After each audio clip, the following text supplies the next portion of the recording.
Bien, muchas gracias. Agradezco mucho la introducción y la invitación y sobre todo a ustedes porque se han animado a venir a escucharme. Bueno, voy a comenzar, no puedo evitar esta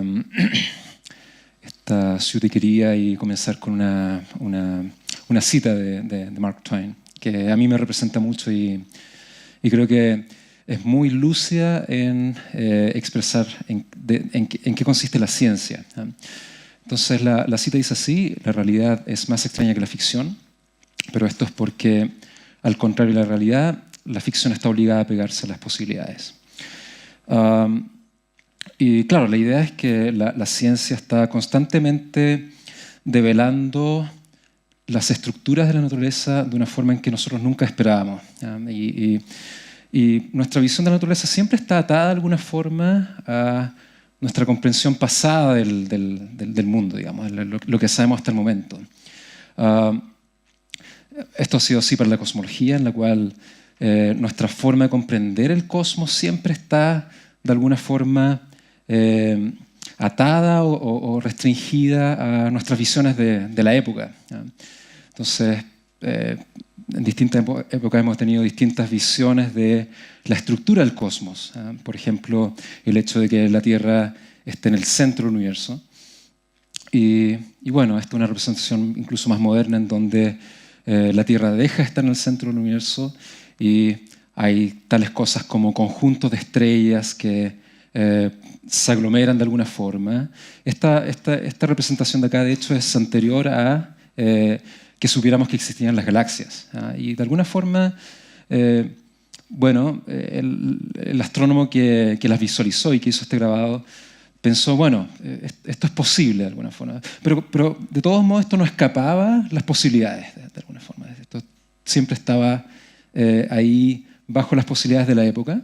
Entonces el hecho de que ya sabemos que existían las estrellas, pero sin embargo que pudieran formar galaxias, eso quizás estaba un poco adelantado, pero era parte de las posibilidades que nos permitía nuestra provisión de la época. Nuestra visión actual del universo es que su historia se puede resumir en este cuadro, digamos. El universo se expande en este momento. Nosotros estamos al final de esta imagen. Ahí están los planetas, ahí está Saturno, que ojalá que lo puedan ver más tarde. Pero tiene una historia. Sabemos que el universo está expandiendo en este momento y somos capaces de reconstruir el universo hacia atrás en el tiempo, ¿ya? E inferimos que tiene que haber existido un evento primordial, el primer evento, que es lo que llamamos el Big Bang. El universo emerge como una sopa muy caliente de esta gran explosión, el Big Bang, y luego se empieza a enfriar por expansión, porque el espacio se expande en la medida que la materia revolotea en su interior. Y en la medida que el espacio se expande, bueno, se enfría su contenido, se forman galaxias, se forma estructura y, bueno, llegamos a donde estamos. Nuestras mediciones revelan que el universo tiene algo así como 13.800... Perdón, sí, está bien, 13.800 millones de años, lo cual es muy difícil de conmensurar, digamos, tratar de compararlo a nuestra propia existencia. Nosotros simplemente somos destellos en la existencia del propio universo. Y esta idea de que el universo emerge de una gran explosión viene de una serie de aportes de cosmólogos y astrónomos, pero fue finalmente comprobada por estos dos señores. Estos dos señores dieron quizás la prueba más importante que confirma que el universo realmente emerge de una gran explosión. Y ellos observaron básicamente esto. ¿Ya? Esta es una imagen completamente plana, en donde al medio ustedes pueden ver la Vía Láctea. La mancha blanca es derechamente lo que ustedes ven en el cielo, el manchón que ustedes ven en el cielo, cubriendo todo el cielo del hemisferio sur que podemos ver acá desde Chile. Pero si uno sustrae eso, si uno se olvida de la Vía Láctea, lo importante de esta imagen es el resto, ¿ya? Que parece ser tremendamente aburrido, pero es quizá una de las imágenes más importantes que tenemos. Cuando digo que tenemos, no me refiero a los cosmólogos y cosmólogas, me refiero a la humanidad. ¿Ya? No hay pocas cosas tan importantes como esta imagen completamente plana, ¿ya? Porque revela que hay luz que nos llega a la Tierra desde todas las direcciones, y la luz es básicamente la misma en todas las direcciones. ¿Ya? Y esto es lo que se llama el fondo de radiación cósmica. Es un residuo de luz y cuya interpretación, o sea, la razón que pensamos que existe esta luz es porque viene justamente de eventos muy primitivos, digamos. Viene de eventos que ocurrieron poco después de la gran explosión. Entonces llamamos esta luz, o la pensamos de la siguiente forma: pensamos que es un residuo de la gran explosión, del Big Bang. ¿Ya? Y lo llamamos el fondo de radiación cósmica. Si uno toma esta imagen y la analiza amplificando la señal, ¿ya? Esta imagen es muy, muy tenue, pero si amplificamos la señal, empezamos a ver estructura. ¿Ya? Y esta es básicamente la imagen amplificada algo así como 1.000.000 de veces. ¿Ya? Y entonces empezamos a ver que la imagen no era tan perfecta después de todo, que hay pequeñas rugosidades repartidas sobre la imagen. Y uno podría, bueno, esto es un mapa del universo, una foto del universo. ¿Ya? Y si nos preguntamos cuándo fue emitida esta imagen, cuándo fue emitida esta luz que vemos con esta imagen. Por cierto, esa imagen fue la imagen que mostré recién. Es una imagen captada por el satélite Planck, que reveló sus datos hace ya algo así como 5, 6, no, bastante más, unos 7 años atrás más o menos. Y bueno, este es el resultado. Y si uno se pregunta de dónde viene esta imagen, es luz que fue más o menos emitida en la época en que el universo dejó de ser lo suficientemente caliente como para dejar de ser opaco.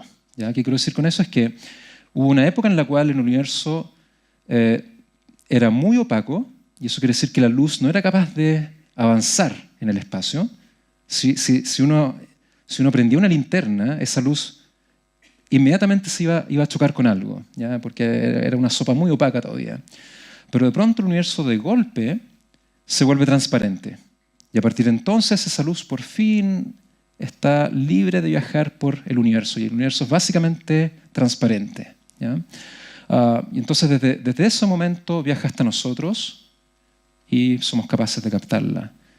Por cierto, no podemos verla a ojo desnudo. Necesitamos instrumentos para esto. Y ese fue el descubrimiento que hizo estos dos astrofísicos que les mostré al principio, Penzias y Wilson. Y creemos que, bueno, no es que creamos, sino que nuestros instrumentos lo revelan, y nuestro conocimiento también lo revela, que esta imagen fue emitida apenas 380.000 años después del Big Bang. ¿Ya? Compárenlo ustedes con la edad del universo actual, que es más o menos 14.000 millones de años. ¿Ya? 380.000 años, que parece mucho, comparado con 14.000 millones de años no es nada. Si 14.000 millones de años fueran 24 horas, las 24 horas del día, 380.000 años es básicamente 2 segundos de ese día. ¿Ya? Entonces, realmente esta luz fue emitida muy, muy poco después del Big Bang, y de hecho contiene mucha información de lo que ocurrió durante el Big Bang. ¿Ya? Entonces, lo que voy a tratar de contarles en esta charla, lo que continúa en esta charla, es cómo, gracias a esta imagen, que ya les dije, es una de las imágenes más importantes que existen, somos capaces de reconstruir lo que ocurrió en el instante mismo del Big Bang. Y no solo eso, sino que creemos que somos capaces de aventurarnos a decir qué es lo que ocurrió antes del Big Bang. ¿Ya? Y eso básicamente es el gran cuadro que tenemos hoy por hoy sobre el universo. Y espero que les revele que efectivamente la realidad supera por lejos nuestra imaginación, nuestra capacidad de concebir cosas. Y todo gracias a la ciencia. Bien, entonces volvamos a la imagen, y lo que trataré de contarles entonces es qué es lo que aprendemos al básicamente reconstruir la aparición de esta imagen en el universo. Por cierto, ya casi no existen, pero digamos, las teles antiguas con antena, digamos, son capaces de captar un cierto porcentaje de esta señal que llega a todas partes. Entonces, recuerden, esta señal realmente llega desde el universo hasta nosotros, básicamente en la misma intensidad desde todas partes, ¿ya? Y la tele, cuando ustedes sintonizan un canal, bueno, cuando no sintonizan un canal, sino que cuando dan con un canal que no existe, ustedes ven este ruido en la tele, y algo así como el 5% de ese ruido es esta señal, ¿ya? Para que lo tengan en cuenta. Y es luz es la primera luz que existe, ¿ya? No, antes de eso simplemente había luz, pero no era capaz de viajar. Y desde entonces, desde el universo es transparente, llega hasta nosotros y acá está. Entonces esta es la imagen más antigua que podemos tener en nuestras manos. Bien, entonces déjenme ir a lo más básico, ¿ya? Y esto también con la intención de sorprenderlo, en el sentido de que nuestra visión actual de la realidad va mucho más lejos de lo que uno podía haber imaginado por su propia cuenta. Nuestro entendimiento actual de la naturaleza es que los constituyentes más básicos es lo que llamamos campos, ¿ya? Ojo, no partículas. Antiguamente pensábamos en la física que los constituyentes más básicos eran las partículas, ¿ya? Pero hoy por hoy entendemos que lo más básico que existe son los campos, ¿ya? Nada es más básico que un campo. Creemos que hay cosas más básicas que un campo, pero todavía no las entendemos bien. Y entonces, por ahora, lo mejor que entendemos de la naturaleza es que los constituyentes más básicos son los campos. La idea de campo fue concebida por primera vez por uno de los grandes físicos de la historia de la física, Faraday, quien él ya era un señor de bastante edad cuando se le ocurrió, cuando concibió con más claridad la idea de los campos. Y en aquella época, los físicos de la época ya pensaban, bueno, ya Faraday ya está viejo, ya no va a aportar más, y realmente lo marginaban por eso, venía con sus ideas locas de los campos, ¿ya? Entonces acá Faraday estaba muy frustrado porque no era capaz de convencer a la comunidad de su idea de los campos, ¿ya? La otra cosa es que Faraday también leía muy mal con las matemáticas. Era un tremendo físico, pero no tenía una formación sólida en matemáticas. Entonces le costaba mucho transmitir ideas con matemáticas, porque no tenía el lenguaje, ¿ya? Hasta que apareció un joven físico de Escocia, Maxwell, quien logró básicamente hacer realidad la idea de los campos en la matemática. Le dio una realidad matemática. Y así los otros físicos pudieron comprender con precisión a qué se refería Faraday. Entonces fue Maxwell quien básicamente reivindicó Faraday. Faraday hasta sus últimos días hizo grandes aportes a la física, pero fue Maxwell quien finalmente de alguna forma reivindicó esta idea alocada de los campos. Y entonces Maxwell es quien concibe matemáticamente esta idea del campo electromagnético, por ejemplo. Yo creo que todos ustedes han escuchado hablar de la noción de campo electromagnético, ¿ya? Aquí tienen una imagen, por ejemplo, bueno, la anterior era un campo magnético, por decirlo, que es la idea original de Faraday, pero acá tiene una imagen preciosa, a mi gusto, del campo magnético de la Vía Láctea. Esta es una imagen también captada por el mismo satélite que captó la imagen anterior, el Planck, ¿ya? Pero esta es una imagen más interesante quizás para los astrofísicos que para un cosmólogo, que revela cómo se reparten las líneas de campo. Y los campos son eso, básicamente. Son unas entidades que permean el espacio y que de alguna forma convive con la materia que existe ahí e interactúa con la materia, ¿ya? La idea de campo, después de Maxwell, la idea de campo fue refinándose, ¿ya? Y hoy por hoy, la gran teoría que tenemos en la física es lo que se denomina la teoría cuántica de campos, ¿ya? La historia es muy larga, pero con el tiempo los físicos fueron capaces de tomar la idea de campos y entender bien cómo las partículas cobraban existencia en el marco de los campos. Y entonces, hoy por hoy, la gran teoría que tenemos, ya les dije, es la teoría cuántica de campos, y entendemos que una partícula es, de alguna forma, una manifestación de un campo, ¿ya? Las partículas, entonces, son lo que en esta teoría llamamos fluctuaciones cuánticas de campos, ¿ya? Entonces, todos ustedes están hechos de partículas, pero en realidad las partículas son manifestaciones de algo más fundamental que son los campos. Entonces sería justo decir que en realidad ustedes más que partículas son expresiones de los campos. De alguna forma son fluctuaciones de campo.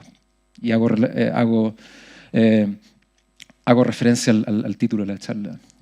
Entonces, por ejemplo, acá está, uno podría pensar que el espacio en el que vivimos está permeado por esta propiedad que llamamos campo. Y en este caso, aquí tenemos, por ejemplo, el campo electromagnético, ¿ya? Entonces, la luz, o si ustedes quieren una partícula luz, a eso lo llamamos un fotón. Un fotón no es más que una pequeña fluctuación, ¿ya?, del campo, una pequeña onda, o si ustedes quieren una pequeña olita. Ustedes pueden pensar en esto como si fuera una superficie de agua. Y entonces, si ustedes agitan el agua, van a crear ondas, y esas ondas, estoy haciendo estoy invitándola a pensar de una cierta forma, que probablemente no es muy buena, pero esas pequeñas ondas entonces son las partículas, las ondas que se mueven sobre la superficie. Por ejemplo, acá está el campo electromagnético y voy a avanzar. Sé que esto no va a parecer muy bien, pero voy a avanzar. Y bueno, acá la idea era que la onda es capaz de trasladarse de un punto al otro, ¿ya? Entonces se traslada, y se traslada porque es una pequeña onda sobre el espacio que está permeado por esta propiedad que es el campo, que ustedes podrían pensar que es el agua, digamos. Bueno, esto había que mencionarlo para que entiendan la importancia de esto. Es que la mayoría de los creadores acá, bueno, supongo que varios de ustedes reconocen por lo menos un personaje acá. ¿Cuál de todos? ¿Lo reconocen a este? No, están todos pensando en este de acá, ¿ya? Entonces no tengo para qué decir su nombre. ¿Quién más? Muy bien, Planck. ¿Qué otro personaje? Perdón, acá está Planck, ¿ya? Muy bien, Feynman es un rockstar de la física. Bueno, están todos los... Sí, Heisenberg está por ahí, en fin. Y bueno, son todos grandes personajes de la física. Todos merecían premios Nobel, por cierto. La gran mayoría de ellos los obtuvieron. Y esta es una lista bien incompleta, en realidad. Me dolió mucho tener que seleccionar acá fotos de gente para llenar este cuadro.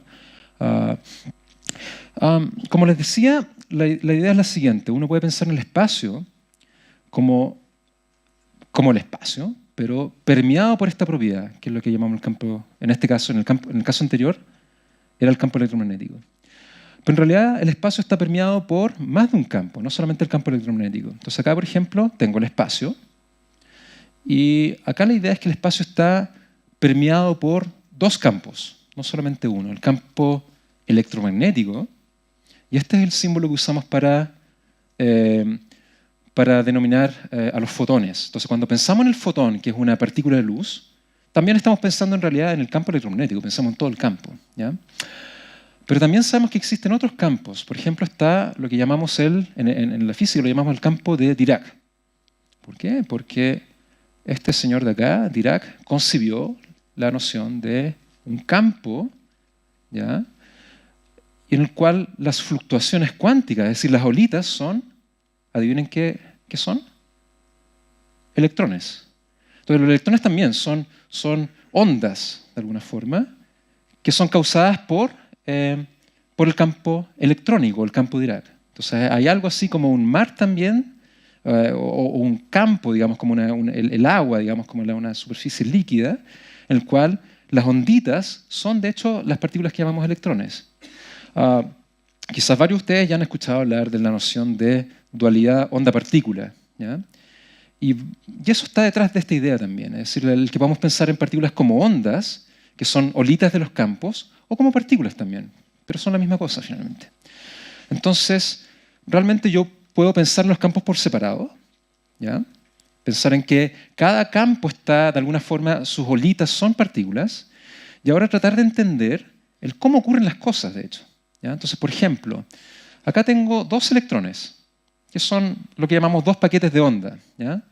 Y uno podría preguntarse, bueno, ¿cómo se ven los dos electrones? Ustedes saben que los electrones se repelen porque tienen la misma carga, ¿ya? Entonces, voy a tirar dos electrones uno contra el otro y les voy a contar cómo pensamos que las cosas ocurren, ¿ya? Entonces, ahí van los dos electrones en su viaje a encontrarse, ¿ya? Pero se van a repeler porque tienen la misma carga. Pero ¿cómo es esta repulsión? ¿Cómo ocurre esta repulsión? Bueno, esta es la forma en que pensamos que ocurre. Es a través de un intercambio de fotones, ¿ya? Entonces, Acá la gracia es que separé los dos planos para que ustedes puedan ver en detalle qué es lo que ocurre. Pero este electrón de acá le va a transmitir información al otro electrón y lo hace haciendo que esta olita se mueva de un lado para otro. ¿Ya? Y entonces ahora sabe que está el electrón por allá y se repelen. ¿Ya? Entonces la idea es que los electrones intercambian información, pero lo hacen a través de fotones, lo hacen a través de luz. ¿Ya? Y esa es la forma en que entendemos entonces la interacción electromagnética. Es decir, yo golpeo esta mesa y la razón por la cual mi mano no pasa de largo es porque hay un intercambio de luz entre mi mano y la mesa. ¿Ya? Y en realidad mi mano nunca llega a golpear la mesa, porque cuando mi mano intenta traspasar la mesa, hay mucha luz intercambiándose entre la mano y la mesa, de forma que la mesa finalmente empuja la mano hacia atrás. ¿Ya? Y eso es gracias al intercambio de luz que hay. Por decirlo de otra forma, cuando nos damos la mano para saludarnos, bueno, en realidad nunca nos tocamos, en estricto rigor. ¿Por qué? Porque hay intercambio de luz entre nuestras manos, ¿ya? Que evita que nos toquemos finalmente. En realidad la materia nunca entra en contacto. ¿Por qué? Porque hay intercambio de información. ¿Ya? Entonces decimos que los fotones son realmente los causantes de lo que llamamos la fuerza electromagnética y por lo tanto la luz es lo que llamamos portadores de fuerza. En este caso la luz, los fotones, son los portadores de la fuerza electromagnética. ¿Bien?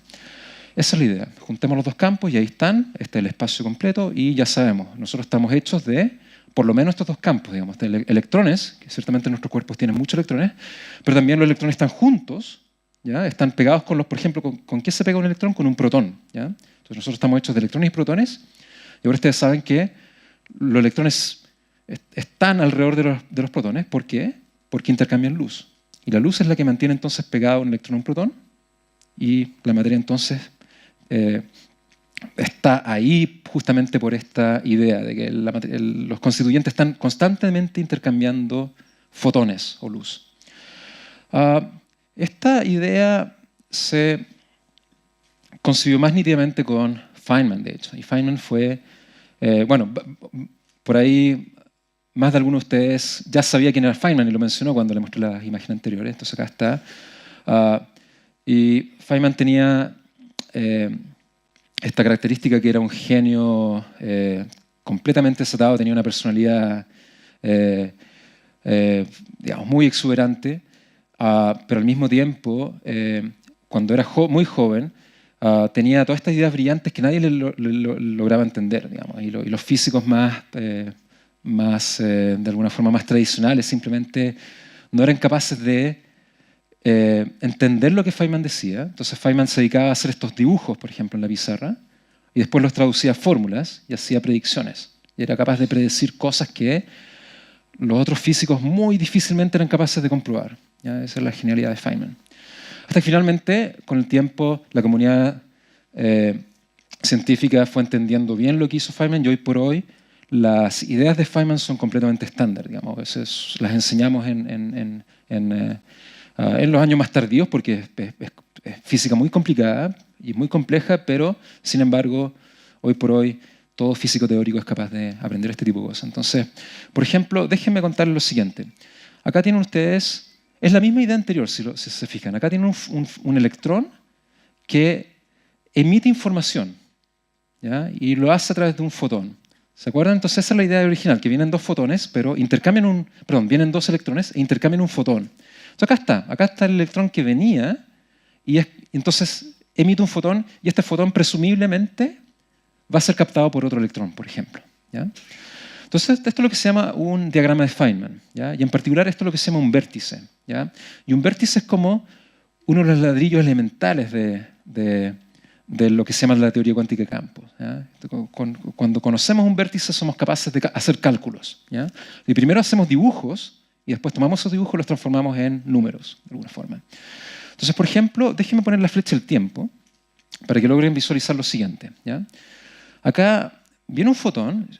Fíjense lo extraño que resulta esta explicación. Acá está el tiempo. Entonces, ¿qué significa esto? Que acá el fotón está moviéndose. Digamos que este es el espacio. ¿Ya? Entonces, acá el fotón avanza hacia adelante en el tiempo, ¿ya? Como todos nosotros, pero luego decide emitir dije fotón o electrón, quería ser electrón, Pero el electrón decide emitir un fotón hacia adelante en el tiempo, pero luego el electrón decide irse hacia atrás en el tiempo. ¿Ya? Suena extraño, pero así lo pensaba Feynman, de hecho. ¿Ya? Pues bien, ya les dije, eso es lo que llamamos un fotón. Y el electrón, el campo electrónico, sabemos que tiene dos variedades. ¿Ya? Electrones que tienen carga positiva y electrones que tienen carga negativa. ¿Ya? Ahora, ustedes conocen bien los electrones que tienen carga negativa, esos son los habituales. ¿Ya? Los electrones que tienen carga positiva les tenemos un nombre levemente distinto, es lo que llamamos positrones. ¿Ya? Entonces, acá está el positrón. Y no los pensamos por separados en realidad, son ambos partes del campo de Dirac, o el campo eléctrico. ¿Ya? No pensamos en el electrón como una unidad sola, digamos. Tiene que ser pensado junto a su hermano, el positrón. Entonces acá están en conjunto. Y la idea es la siguiente, que el electrón se avanza hacia adelante en el tiempo y decide, por ejemplo, emitir un fotón, y por lo tanto el electrón de pronto se empieza a marchar hacia atrás en el tiempo. Fíjense, esto es un electrón viajando hacia atrás en el tiempo.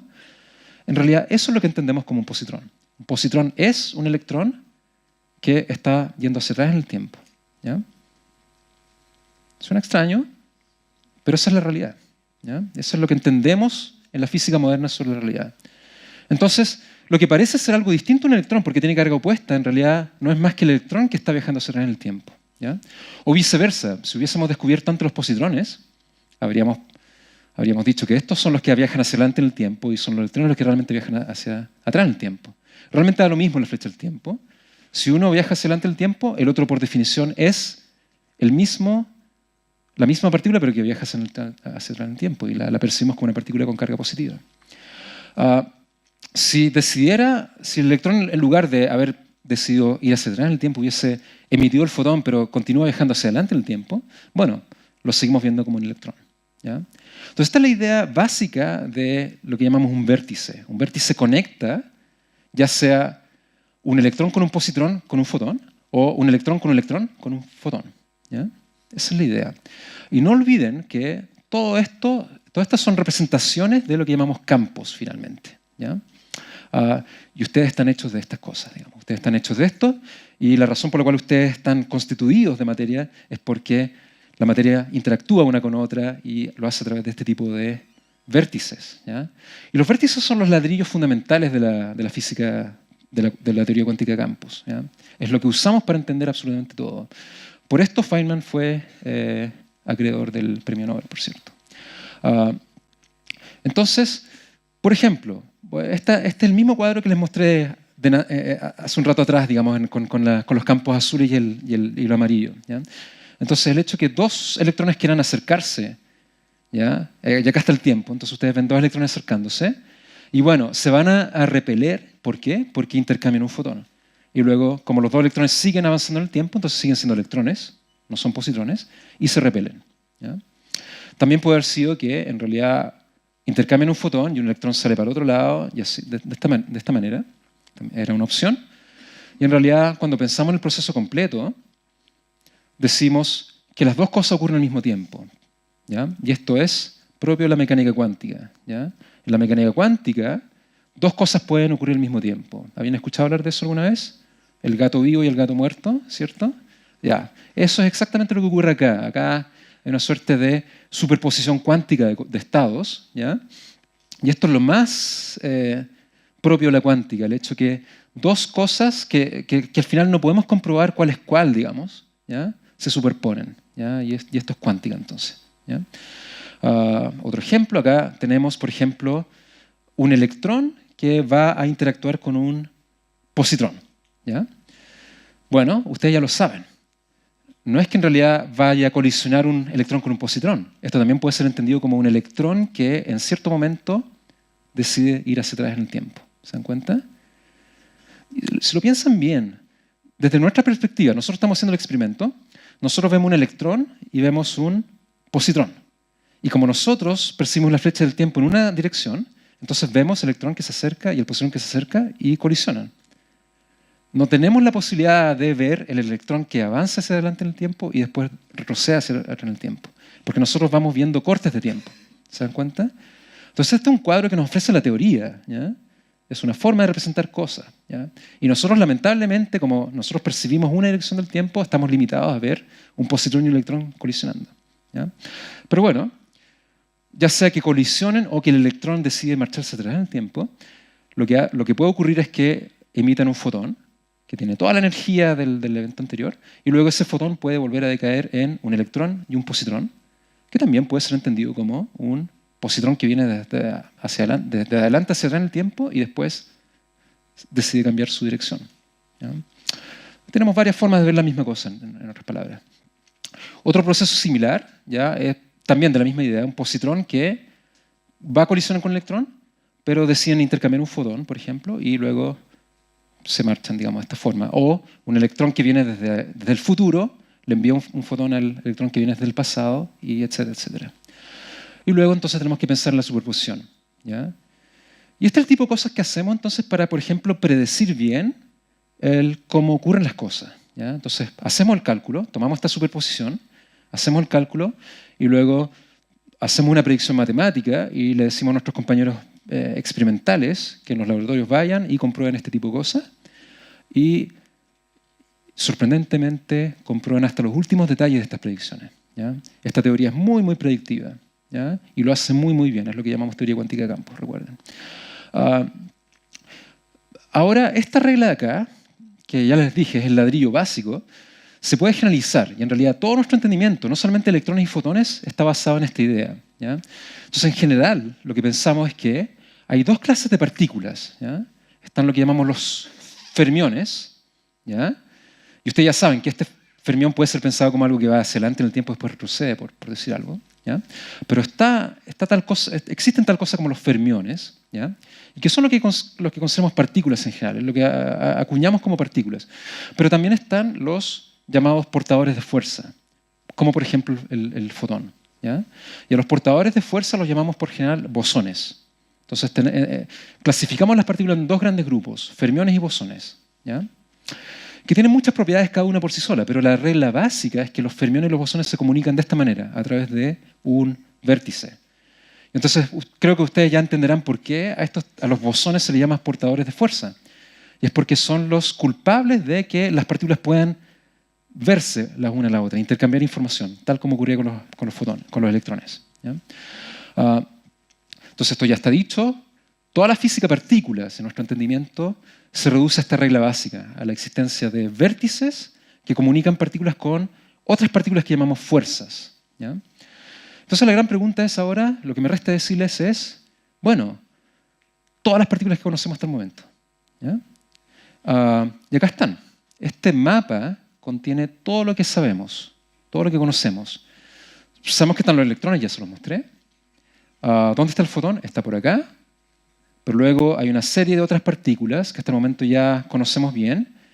Por ejemplo, acá están todos los portadores de fuerza, por cierto, ¿ya? Entonces acá está el fotón, que fue el primer portador de fuerza que conocimos.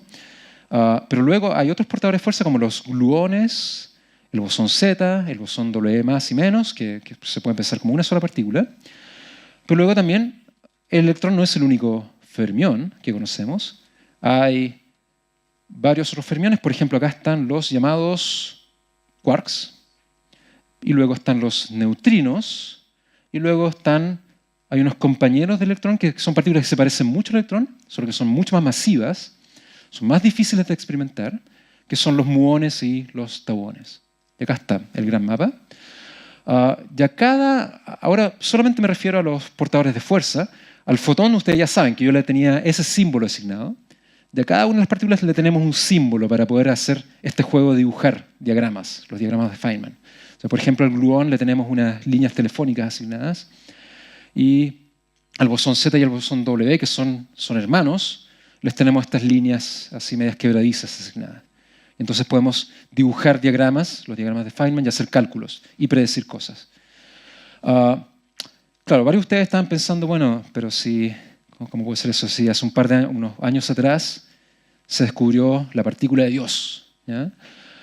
Claro, la llamada partícula de Dios, o la mal llamada partícula de Dios, es lo que categorizamos como un bosón, ¿ya?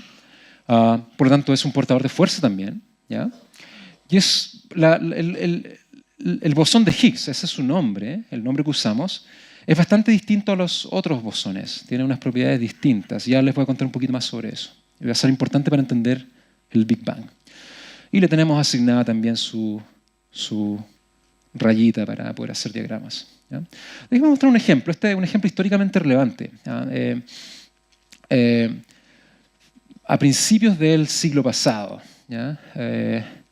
O bueno, la primera mitad del siglo pasado, se sabía que los neutrones, y esto era, tengan en mente esto era el conocimiento en la época cuando todavía no se entendía bien qué era teoría cuántica de campos, ¿ya? Entonces había una progresión de esto. Entonces sabía que los neutrones son capaces de decaer, de desintegrarse, y la forma en que lo hacían era bueno, lo siguen haciendo, digamos, es la forma habitual en que lo hacen. Los neutrones decaen en un protón y en un electrón, ¿ya? Y esa es la forma en que lo hacen. Entonces, tengan en cuenta, los neutrones son partículas neutras, por eso se llaman neutrones, y decaen en un protón que tiene carga positiva y en un electrón que tiene carga negativa, ¿ya? No tiene que conservársele carga, ¿ya?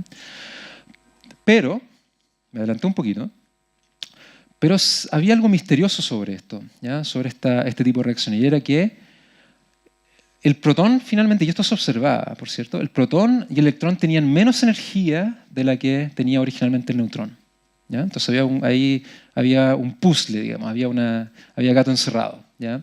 ¿Cómo puede ser posible que la energía inicial que tenía el neutrón finalmente se repartía en el protón y el electrón y hubiera energía que se perdiera, ¿ya? Entonces, en la época, mucha gente, muchos físicos y físicas llegaron con teorías muy exóticas, pero quien resolvió el puzzle fue Pauli, ¿ya?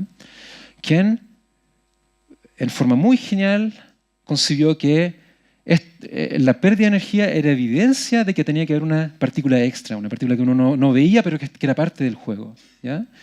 Y así fue como Pauli concibió la idea de los neutrinos, ¿ya? Y predijo la existencia de los neutrinos. Así fue. Así de simple y de genial fue la idea. Entonces, Pauli es el padre de los neutrinos.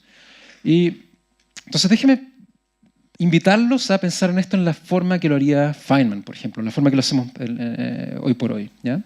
Entonces ustedes ya saben, bueno, acá está el proceso, acá está el neutrón, y el neutrón entonces decae en un protón, en un electrón y en esta nueva partícula que consiguió Pauli, ¿ya? Que es el neutrino, ¿ya?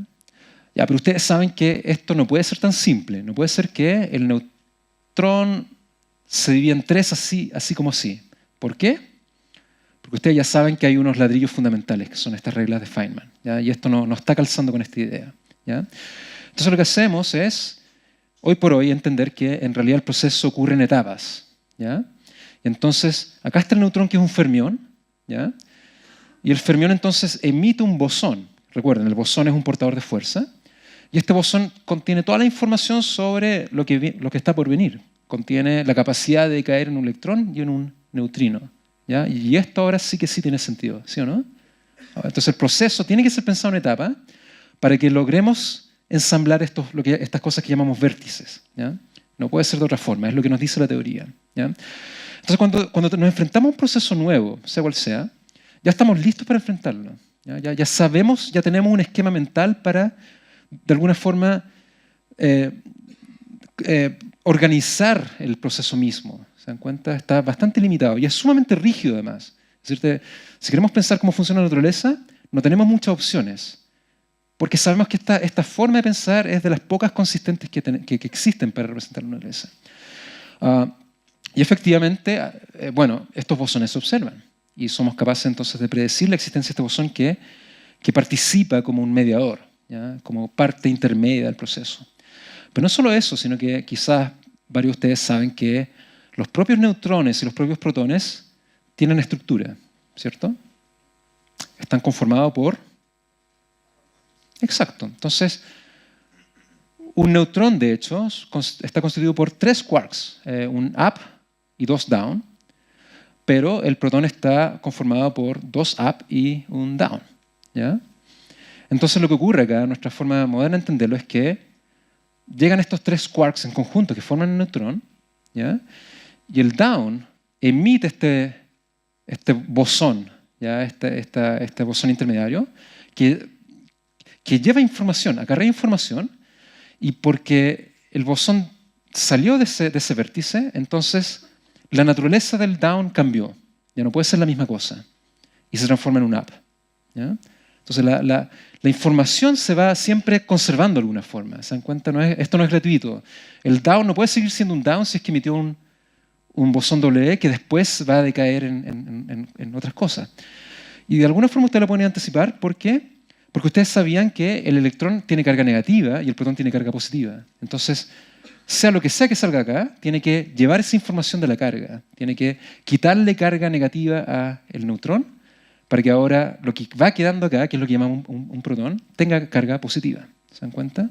Hay balance. ¿Ya? Pero no solo eso. Acá, si lo piensan bien, acá hay algo raro, digamos, algo que no funciona. ¿Cómo puede ser posible que un up y dos downs vayan en paralelo, digamos, como si nada? Bueno, no es tan simple. En realidad, hay intercambio de información entre los propios quarks. Y ahí están los gluones. ¿Se acuerdan las líneas de teléfono? Entonces son los gluones los que hacen que los quarks estén pegados unos con otros y formen partículas como protones y neutrones. ¿Ya? Y por eso se llaman gluones. En español serían los pegamentones de alguna forma. Mantienen pegados a los quarks. ¿Ya? Y aprecien esto, de que al final este vértice, este ladrillo fundamental se repite acá. ¿Se dan cuenta? Acá viene un quark e intercambia un gluón para allá, pero sigue siendo un quark, digamos. Y entonces al final, ustedes ven, acá está lo que se llama el decaimiento beta, por cierto. Y está completamente desglosado en estas ideas básicas. Esto que todo tiene que ser pensado en términos de ladrillo fundamental, que son dos fermiones y un portador de fuerza, un bosón. Y está repetido acá en todas partes. ¿Ya? Pues bien, déjenme volver a la idea del electrón. ¿Ya? Entonces, ya les dije que un electrón tiene carga positiva y carga negativa, lo que llamamos el electrón y el positrón. ¿Ya? Perdón, al revés, el positrón y el electrón. Pero además tiene una estructura adicional. ¿Ya? Creo que esto nunca lo había contado antes, así que vamos a ver cómo me resulta. Y es lo que uno llama la quiralidad. ¿Ya? Resulta que el electrón puede ser pensado no solamente como que tiene carga positiva y negativa, sino que además parte del electrón le gusta girar hacia un lado. ¿Ya? Es lo que llamamos la regla de la mano derecha, indica que el electrón de alguna forma si avanza, está girando en esta dirección. Pero también otra parte le gusta girar en la dirección opuesta. ¿Ya? Entonces, ya esa propiedad le llamamos quiralidad. Si hacemos quiralidad positiva es porque está girando en esta dirección y si tiene quiralidad negativa está girando en la dirección contraria. ¿Ya? Pues bien, cuando pensamos en un electrón, acá estoy pensando, por ejemplo, en un electrón, no en un positrón, sino que en un electrón que tiene carga negativa, en realidad el electrón está, de alguna forma, cambiando su quiralidad continuamente. ¿Ya? Y lo hace cambiando de la quiralidad que llamamos positiva a la quiralidad negativa. ¿Ya? Y lo hace continuamente. Un electrón va intercambiando. Entonces, a la medida que el electrón avanza, está mutando, está transmutando y lo hace continuamente, a un ritmo muy rápido. ¿Ya? Y cada quiralidad puede ser pensada como una partícula distinta. Al igual que partí diciendo al principio, esto que un electrón es un electrón y un positrón al mismo tiempo, digamos. Son dos cosas en conjunto que las pensamos en una unidad. Pues bien, la quiralidad positiva o la quiralidad negativa también la pensamos como una unidad. ¿Ya? De forma que la partícula con quiralidad positiva puede ser pensada como una partícula en sí misma y una partícula con quiralidad negativa puede ser pensada como una partícula en sí misma también. Entonces acá quiero invitarlos a encontrar la trampa. Acá hay algo raro que no nos debería... nos deberíamos sentir incómodos por todo lo que dije antes. ¿Ya? Les voy a dar la clave acá. El hecho de que un electrón puede ser pensado como un electrón con quiralidad positiva, que después transmuta en un electrón con quiralidad negativa, después transmuta en un electrón con quiralidad positiva, sí. ¿Qué es lo que nos debería llamar la atención acá? ¿Quién quiere...? Hay otra cosa. El hecho de que estoy pensando que la línea azul representa un fermión y la línea amarilla representa otro fermión. Lo que me incomoda, seguramente varios de ustedes están dando la respuesta correcta, pero para apurarme, lo que me incomoda es que esto no corresponde bien al ladrillo fundamental. ¿Se acuerdan? Les dije que el ladrillo fundamental es que dos partículas, si son distintas, tiene que haber un portador de fuerza. ¿Ya? Y acá tengo dos partículas distintas, el electrón con quiralidad positiva y el electrón con quiralidad negativa, pero no veo al portador de fuerza. ¿Dónde está? Y la verdad es que voy a moverme rápido acá. Entonces, bueno, acá está el comentario, digamos. Me siento incómodo por aquello, digamos, porque veo un electrón con quiralidad, por ejemplo, negativa, y un electrón con quiralidad positiva, y pienso que falta algo ahí. ¿Ya? Recuerden, acá la gracia de todo esto es que hay una estructura en la cual nos enfrentamos a los problemas, digamos, y sabemos que este ladrillo fundamental tiene que estar siempre ahí. ¿Ya? Y pues sí, de hecho, así es como fue concebido el llamado bosón de Higgs. ¿Ya? Se entendió que tenía que estar ahí, ¿ya? Ser parte de la ecuación. ¿Por qué? Porque no puede ser que una especie de electrón se transmute a otro electrón con otra propiedad sin que haya un intercambio de fuerza. ¿Se entiende? Y esta es la idea original, esto fue en los años 60 que concibió Higgs, de hecho, de que este tipo de acá tiene que estar presente. ¿Ya? No la llamamos la partícula de Dios, por cierto. En la física lo llamamos la partícula de Higgs. ¿Ya?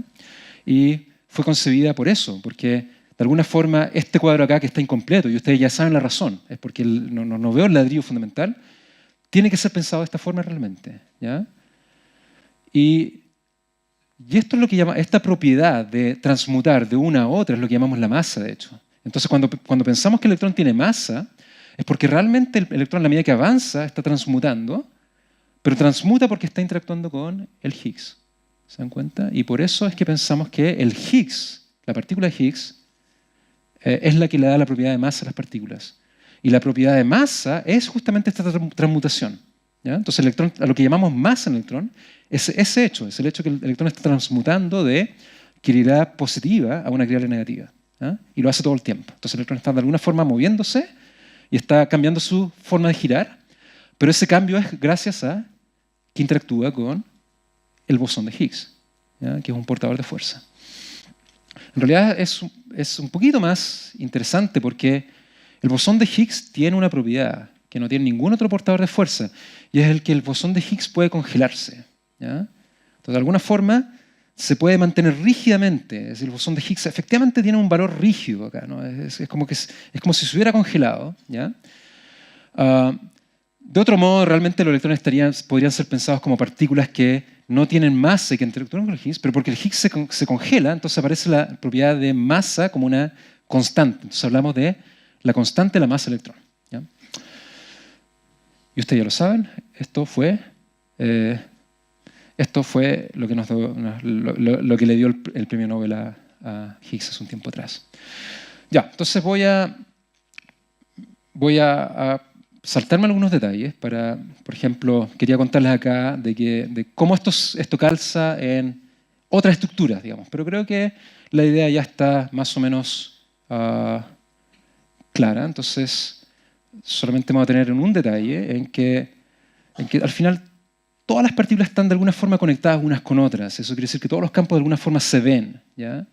Y entonces ahí está el Higgs, por ejemplo, que ustedes ya saben, que se ve junto al electrón de quiralidad positiva o negativa. Por ahí está el neutrino, en fin.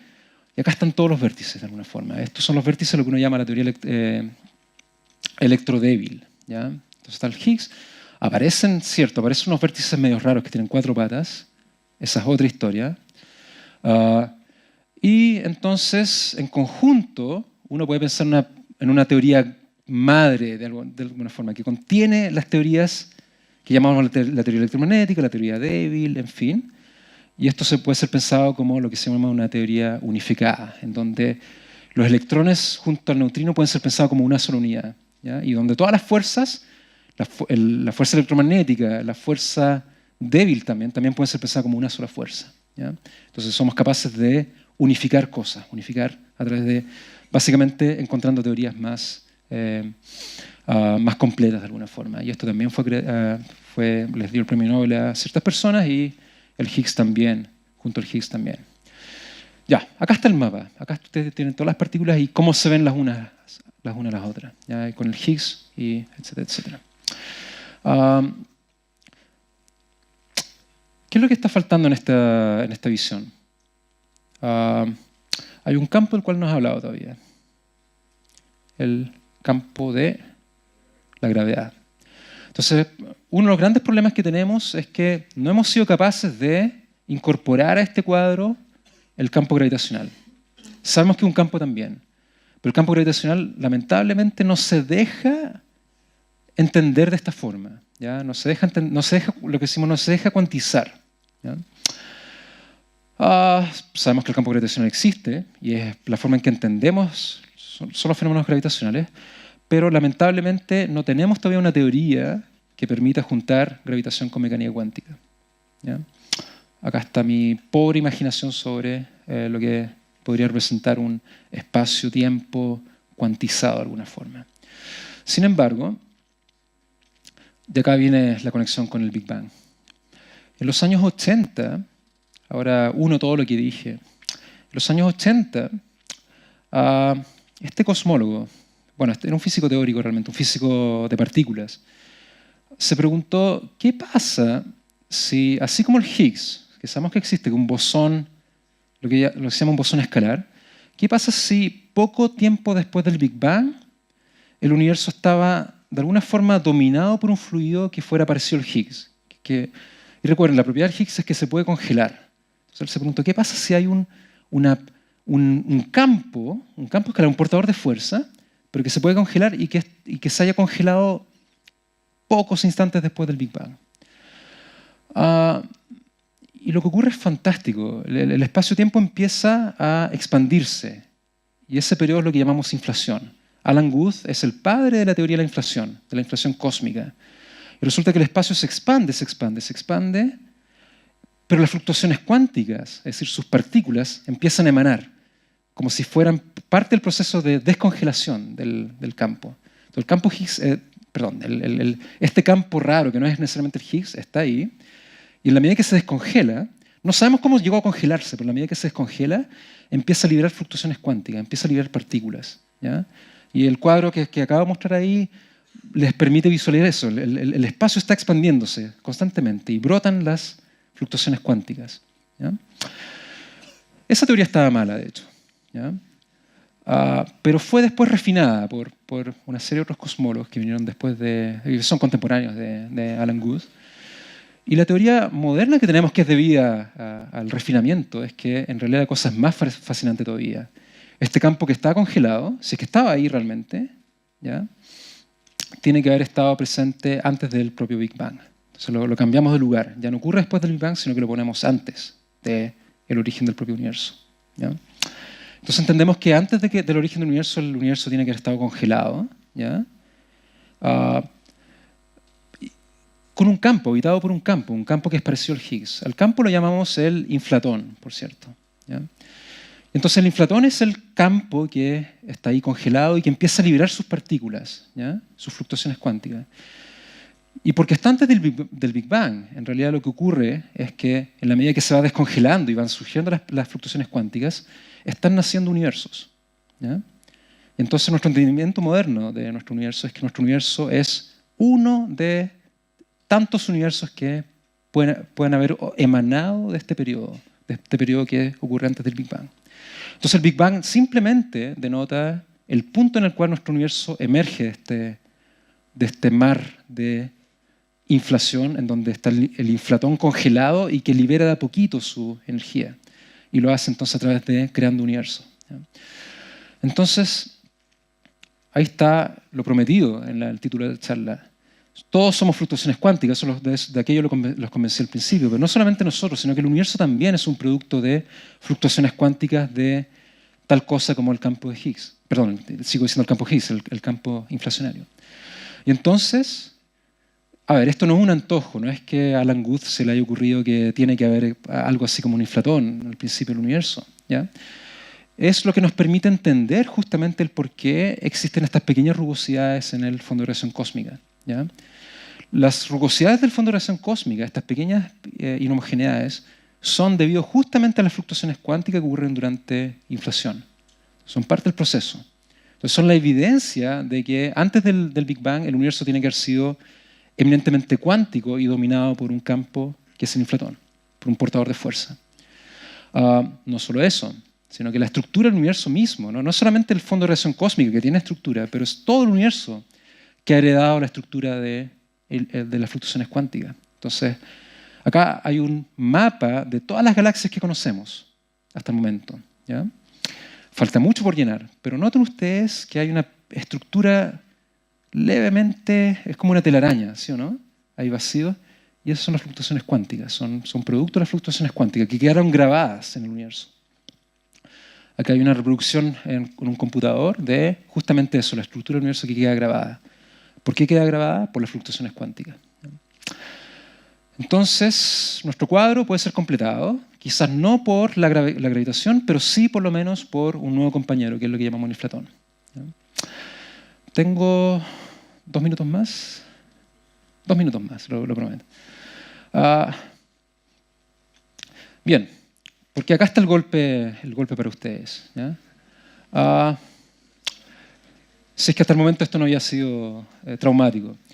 Ya les dije que antes del Big Bang tiene que haber tal cosa como un periodo inflacionario. Bueno, y esto ya lo dije en realidad, que en la medida que la inflación va ocurriendo, el propio proceso de la inflación va creando universos y los universos emanan como producto de estas fluctuaciones cuánticas. Entonces, en realidad, ¿cuántos universos hay? Lo más probable es que sean infinitos, ¿ya? ¿Qué propiedades tienen los universos? No lo sé. Conozco las propiedades de este universo, no las de los otros.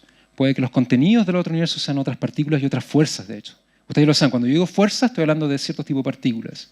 Pero puede que este universo no tengan el campo electromagnético siquiera, puede que no tengan electrones, pero tengan otras partículas. ¿Por qué? Porque existen otras partículas que no conocemos y el inflatón fue capaz de producir esas partículas al final cuando esos universos aparecieron. Otra posibilidad es que al cabo de la historia de nuestro universo empecemos un nuevo periodo de inflación. Y creo que ustedes lo saben, hay algo que se llama energía oscura. Y la energía oscura está haciendo que el universo empiece a expandirse aceleradamente de nuevo. Está empezando a inflarse de nuevo. Y por lo tanto, en realidad hay un proceso cíclico en el cual el universo aparece, se enfría, es dominado por energía oscura, empieza a expandirse de nuevo y comienza la inflación de nuevo. Después surge otro universo y así. Entonces, es lo que llamamos un universo cíclico.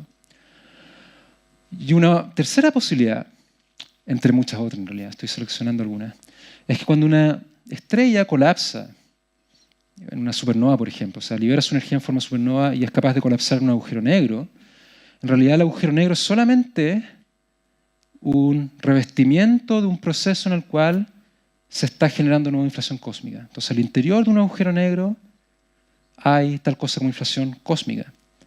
Y entonces realmente al interior de un agujero negro aparece un universo completo, ¿ya? El espacio está tan curvado al interior de un agujero negro que uno pensaría no hay espacio para un nuevo universo. No, hay infinito espacio, ¿ya? El agujero negro no nos permite acceder a él, bueno, a menos que ustedes quieran saltar a él, está bien. Pero lo que no permite es intercambiar información. Entonces, una persona del nuevo universo jamás se va a enterar de la persona que vio el universo colapsar. ¿Qué hice?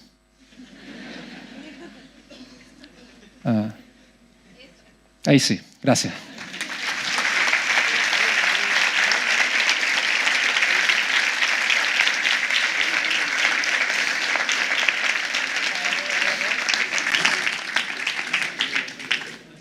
Aló, aló, aló, aló. Ahí sí. Bueno, imagino que tendrán alguna que otra pregunta. ¿Sí? Bueno, vamos a darle la oportunidad entonces de hacerle algunas preguntas al charlista. Les voy a pedir sí que no se extiendan demasiado porque se tiene que ir luego, no tiene mucho tiempo para quedarse acá. Y también les voy a pedir que si quieren subir arriba las observaciones, primero dense una vuelta, vayan a tomar un café al Starbucks, algo así, porque no podemos tener tanta gente en la terraza como hay hoy día entre esta auditorio y el de al lado, que también está lleno, ¿ya? Así que les voy a pedir que se tomen su tiempo. Algunos suban ahora, otros vayan a tomarse un cafecito, como les digo, y suben después, para que no colapse nuestra terraza. Bueno, ¿alguien tiene alguna pregunta entonces? Por acá. Les voy a pedir, cuando pregunten, se paren y se muestren a ustedes mismos. para que se escuche.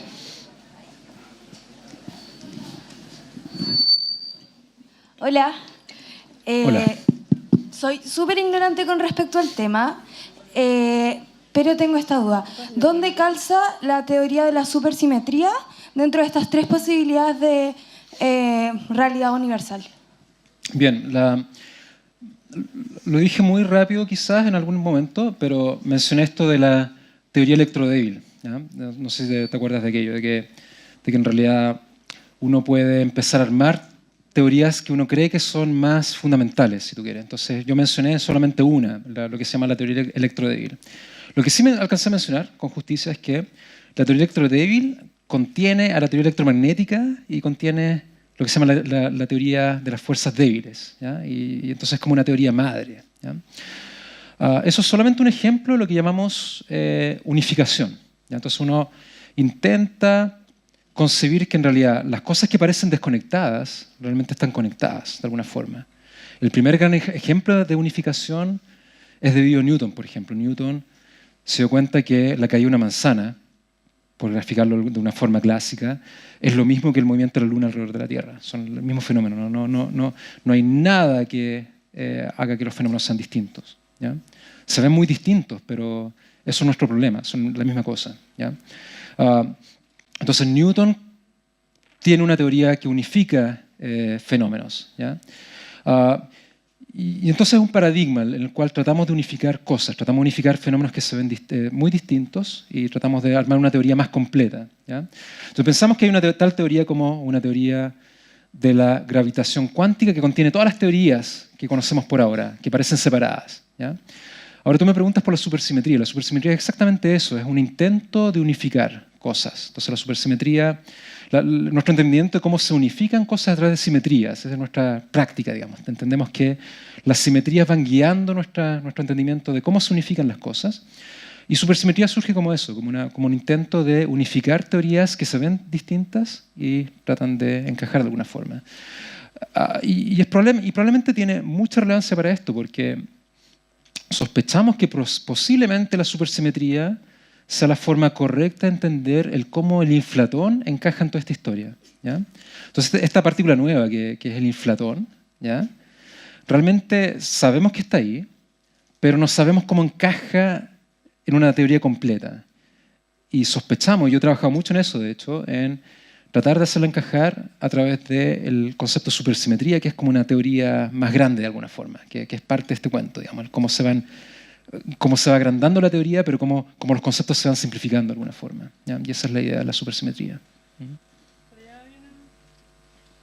Hola, buenas noches. Mi pregunta básicamente tiene que ver con lo que se vio al final de la charla y también con el tema de la expansión del universo. Me gustaría saber, respecto de todo lo que usted ha estudiado en su vida, ¿cuál es su perspectiva del fin del universo? ¿Usted cree que va a ser con un Big Freeze? O sea, que se seguirá expandiendo para siempre y se separará, ya no podemos ver estrellas en el cielo, o llegará un momento que ocurrirá el Big Crunch, que se comenzará a contraer de nuevo el universo. Esa es mi pregunta. Claro, claro. Mira, voy a dar la respuesta que todo cosmólogo honesto tiene que dar. No sé, no tengo idea. Es la respuesta completamente honesta porque, a ver, todo depende de cuáles son las propiedades más sutiles de las constituyentes actuales que sabemos que existen, digamos. Y sabemos que existe, o sospechamos que existe, hay que comprobarlo bien todavía, sospechamos que existe esto que llamamos la energía oscura, ¿ya? Que, por cierto, en las próximas décadas van a haber unos experimentos fantásticos que van a tratar de elucidar si la energía oscura es real o no, digamos. Pero hay buenas razones para pensar en ella. Y entonces el futuro del universo va a depender mucho de las propiedades de la energía oscura. Primero si está ahí la energía oscura, pero después de sus propias propiedades, ¿ya? Entonces la energía oscura resulta que es como es algo rígido, digamos, es algo que no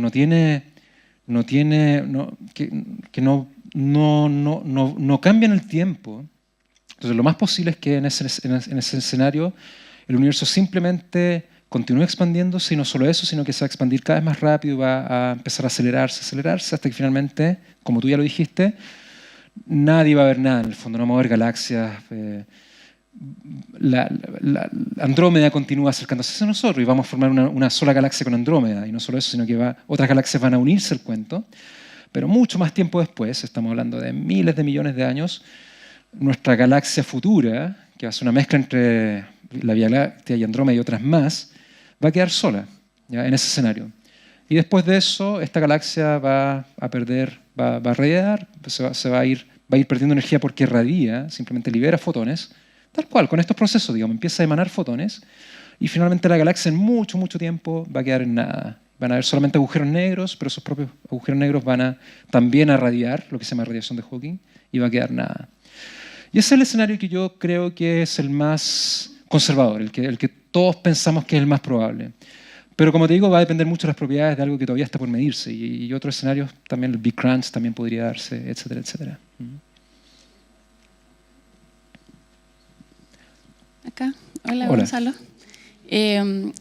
Bueno, dos cosas. Una, si puedes explicar un poco más acerca de cómo el Higgs se congela y los campos se congelarían y qué es lo que significa. Y lo otro es la interacción de esta nueva partícula o campo, el inflatón, con la realidad que nosotros conocemos. O sea, este inflatón, ¿con qué estaría interactuando? ¿Con la gravedad o con el campo electromagnético? ¿Con otros bosones? Claro, ¿Con qué? claro. Eso. Ya, bueno, mira, te contaré que cuando este laboratorio que descubrió el Higgs, digamos, que confirmó la existencia del Higgs experimentalmente, que fue construido para eso, por cierto. Ustedes saben, lo que se llama el LHC, que es un experimento colosal, ¿ya? Al momento de anunciar el descubrimiento, porque ellos estaban conscientes de que esto era no solo un Nobel, sino que varios Nobeles por venir todavía. Todavía no faltan Nobeles que van a darse gracias al descubrimiento del Higgs. Ellos lanzaron un concurso para el público en general, para quién lograba explicar de mejor forma, en un dibujo, en qué consistía que el Higgs se congelara, ¿ya? Lo cual refleja que en realidad me va a resultar muy difícil explicar en qué consiste que se congele el Higgs. No estoy seguro de poder hacerlo de una forma convincente. Pero de alguna forma es la propiedad de que el Higgs no libere partículas, no ande, digamos, de alguna forma emitiendo onditas como las otras, ¿ya? Los otros portadores de fuerza naturalmente quieren transmitirse como onditas. Y por eso digo que el Higgs se congela, porque en el hielo, las ondas, digamos, no hay ondas de agua, digamos, está el hielo ahí congelado, digamos. Entonces el Higgs tiene esa propiedad de ser rígido, digamos, su valor, digamos. Entonces no se anda liberando como en forma de ondas. Y en verdad debo admitir que no soy capaz de explicarlo mejor. Hay un concurso por ahí y quizás es mejor ver los dibujos que ganaron el concurso, digamos, y ellos en esos dibujos se explica de mejor forma en qué consiste que el Higgs se congele, ¿ya? Lo que sí quiero decir claramente es que no tiene nada que ver con Dios. Es un nombre desafortunado y no hay ninguna relación, por el contrario. Tu segunda pregunta era el acoplamiento, cómo el inflatón se comunica con otras partículas. Es una gran pregunta abierta y la verdad es que, y en eso estamos en el fondo, gente como yo estoy, a lo que me dedico al día a día es tratar de entender mejor este proceso de inflación, ¿ya? Y una de las grandes preguntas que tenemos abiertas todavía es, ya, entendemos el mecanismo básico que es inflación y es cómo esto, digamos, cómo esto tiene que ocurrir previo al propio origen del universo, el propio Big Bang y este tipo de cosas, más o menos lo entendemos bien. Pero todavía estamos muy lejos de entender cómo el inflatón se conecta con el resto de las partículas que conocemos.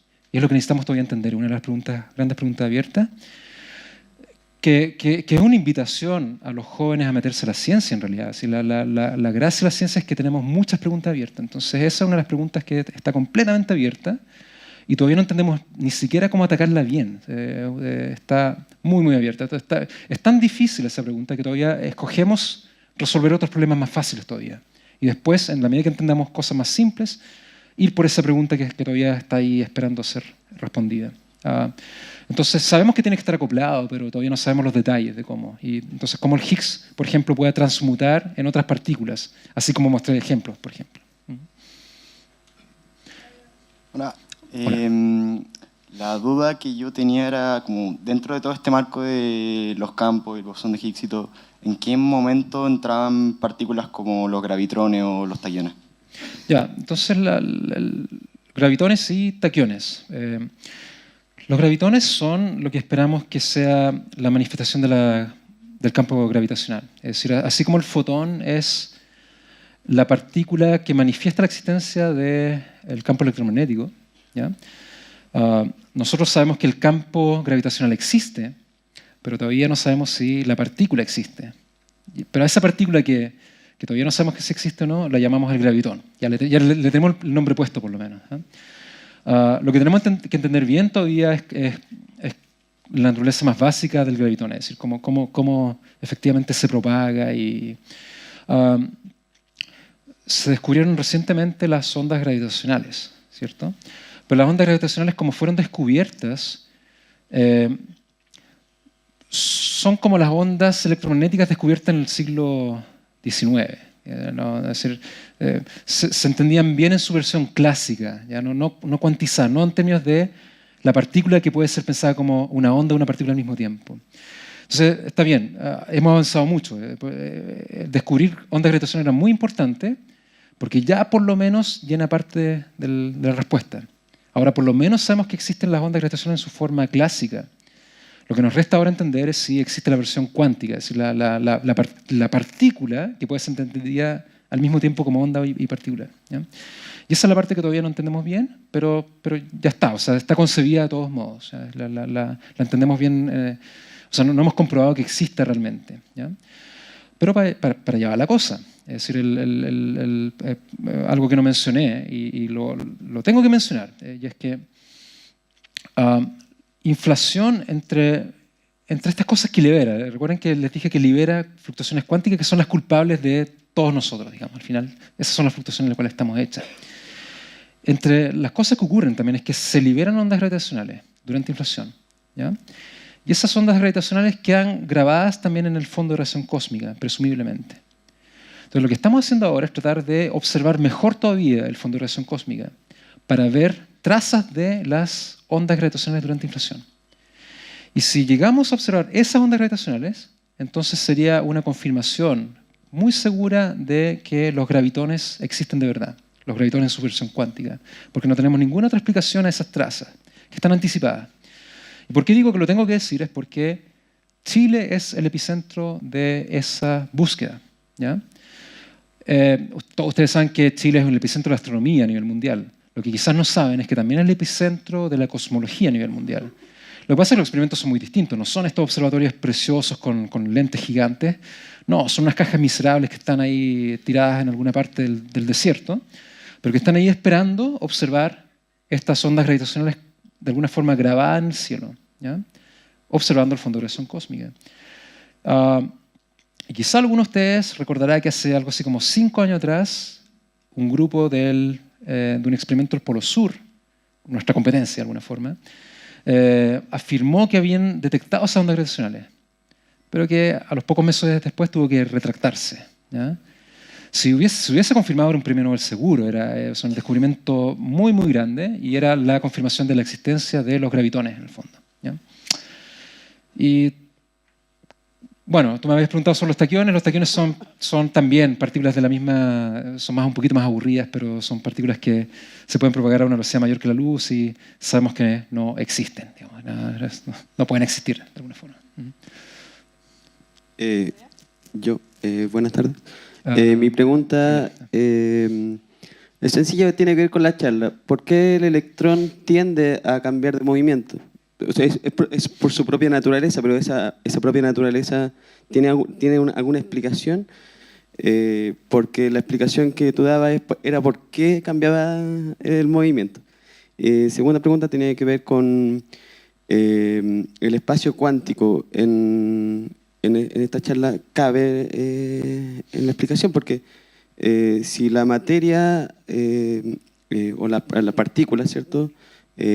Al cambiar, emiten energía, la energía podría crear partículas y antipartículas como electrones y positrones y eliminarse en sí mismo y hacer el espacio vacío al que le llama espacio cuántico. ¿Eso es aprobado hoy en día? Totalmente, Gracias. totalmente. Es de lo más estándar que hay en la física teórica. Que yo a veces pienso, bueno, esto hay que contarlo más seguido, digamos. El pensar que un positrón puede ser concebido como un electrón que está viajando hacia el tiempo. Estoy seguro que es fascinante. Cuando yo lo escuché por primera vez, yo estaba pero vuelto loco. Es decir, y cuando después fui entendiendo que era, digamos, que la matemática de la naturaleza es así, digamos, que la naturaleza es así, claro, es emocionante, digamos, que al final nuestra forma más primitiva de concebir la naturaleza no tiene nada que ver con cómo la naturaleza se organiza realmente, digamos, y que al final percibimos cosas que están muy lejos de ser como se constituye de verdad. Y por lo tanto, la única forma que tenemos de comprobar esta idea es ir y crear estos experimentos monstruosos y colosales que empiezan a revelar esta estructura. Entonces, esta estructura de la cual hablé, de, por ejemplo, partículas yendo hacia atrás en el tiempo, hacia adelante, en fin, es la forma estándar de entender cómo ocurren las cosas a nivel más fundamental. Y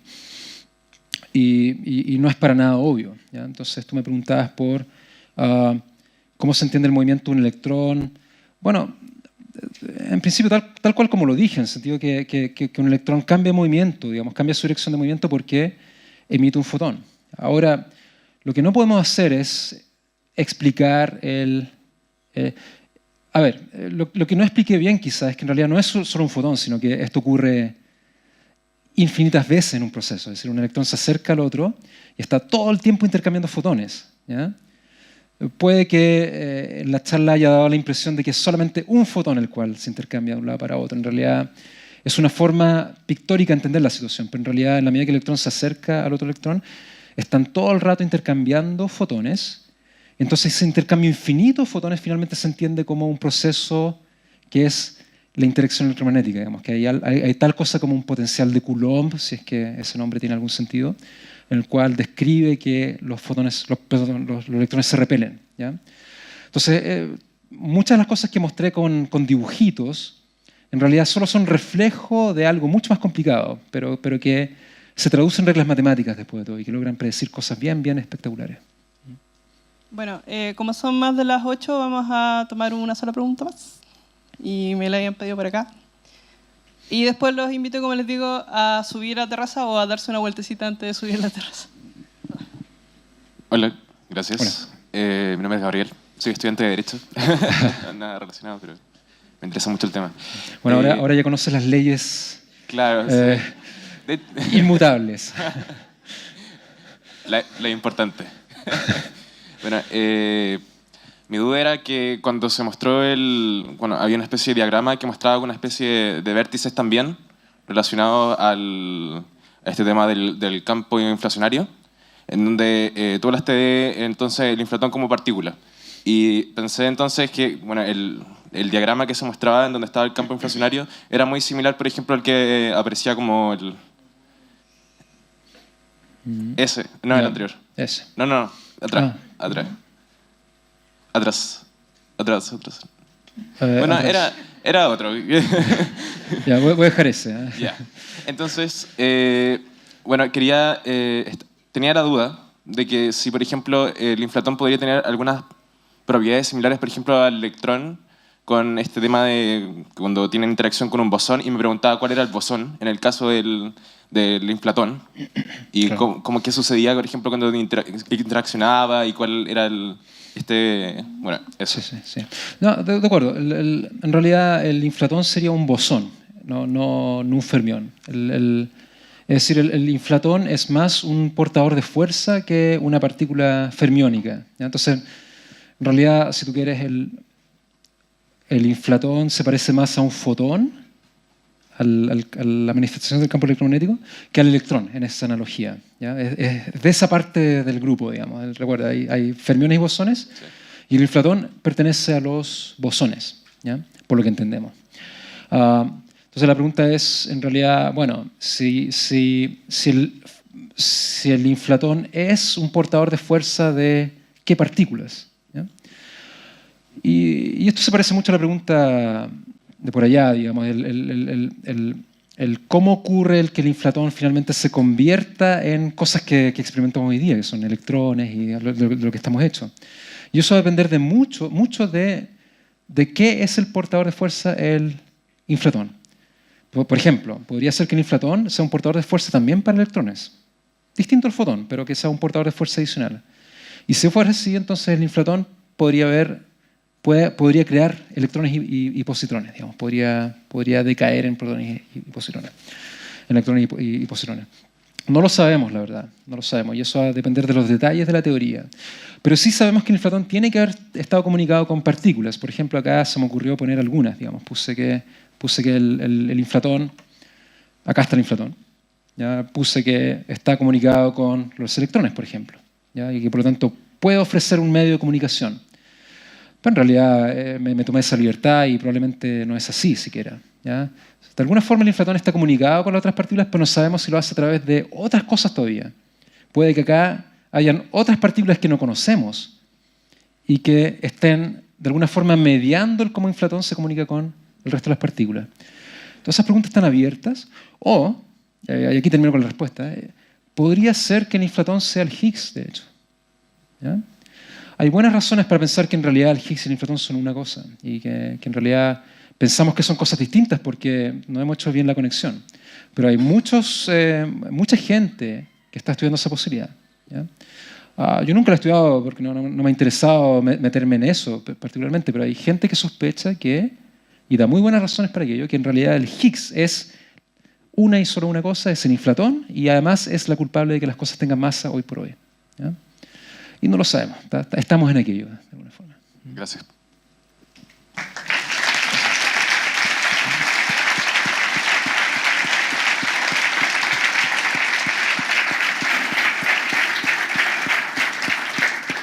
Bueno, quiero agradecer a nuestro charlista por estar acá, para hablarnos de todas estas cosas. Yo escuché algunas expresiones cuando hablaba de que el agujero negro podía crear un universo.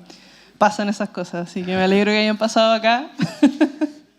Y ahora, como les digo, los invito entonces a subir a la terraza. Si quieren hacer una vuelta, tenemos hasta las 10 de la noche para estar observando los telescopios, así que no se preocupen con respecto a la hora.